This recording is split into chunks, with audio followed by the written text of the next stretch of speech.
I think it is you, the women, who have had the most diabolical lies told to you. How many of you are sitting here now, about to cross this stage, and are thinking about all the promotions and titles you are going to get in your career? Some of you may go on to lead successful careers in the world, but I would venture to guess that the majority of you are most excited about your marriage and the children you will bring into this world. When I heard that segment from that speech for the very first time, I couldn't help but to think about the fact that the vast majority of women are less happier in comparison to the past. This comes directly from Vox of all places. It demonstrates since the 1970s to the 2005 that more or less that over the years that basically women are less happy in the workplace in comparison to the past. To give Mr. Harrison the benefit of the doubt, perhaps what he's trying to say in that speech is that basically for some women, obviously not all women, but probably some women that might be happier to raise a family and have kids than to have a career path in their life. Obviously, women should have their own personal choice in the matter to stay at home or work. Though it makes you wonder, why are women necessarily less happy in comparison to the past when it comes to the workforce? Perhaps what he's trying to say that although you have the best career path in life, your kids and your love for your kids will supersede even that. Making it to this moment through all the adversity thrown your way from COVID, I hope you learned the important lessons that suffering in this life is only temporary. As a group, you witnessed firsthand how bad leaders who don't stay in their lane can have a negative impact on society. While COVID might have played a large role throughout your formative years, it is not unique. Bad policies and poor leadership have negatively impacted major life issues. When it comes down to the issue of COVID-19, he's absolutely right. Let's take, for example, this particular vaccine right here.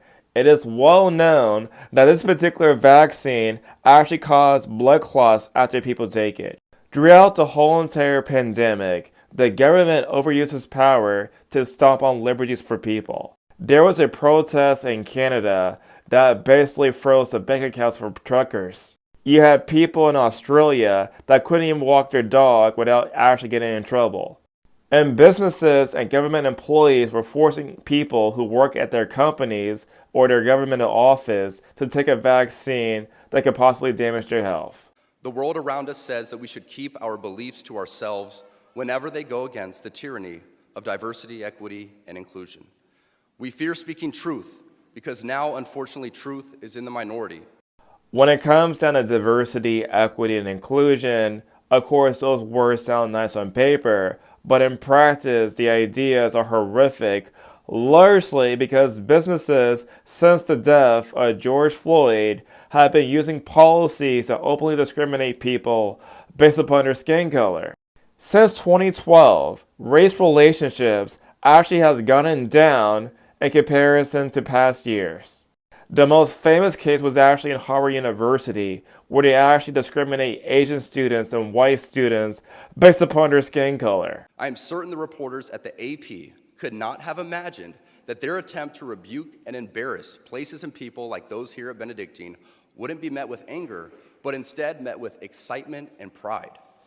Not the deadly sin sort of pride that has an entire month dedicated to it, but the true God-centered pride that is cooperating with the Holy Ghost.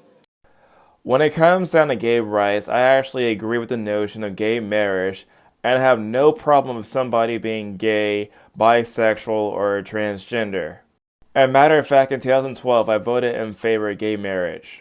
That said, a conversation needs to be had about the fact that when it comes down to Pride Month, that more or less that corporations are not necessarily in your best interest, and they look hypocritical in the process. Because every single time there's a Pride Month, what happens is that the company actually has like the rainbow flag for like Western countries, but for some strange reason, they changed the gay flag to the standard flag that they have for their company in Middle Eastern countries or like in other places where gay people have no rights. I don't buy into the idea of sin at all because I'm an atheist, of course. But pride to me at this point has been the butt of all jokes because of that reason. Based upon what I've seen so far, the speech itself is not as extreme as people say it is. It's not necessarily worth canceling this guy and trying to petition against him to actually get him fired over a speech at a Catholic school. I do not agree with the religious aspects that were being brought up in the speech, but at the same time, we should not cancel this guy just because he's religious. Once you begin to target somebody because you disagree with them, then everybody else also suffer in the process, because basically, if we cannot have free speech for one person, then there's no free speech for anybody else in this country. So the campaigns against him are ridiculous to get him canceled.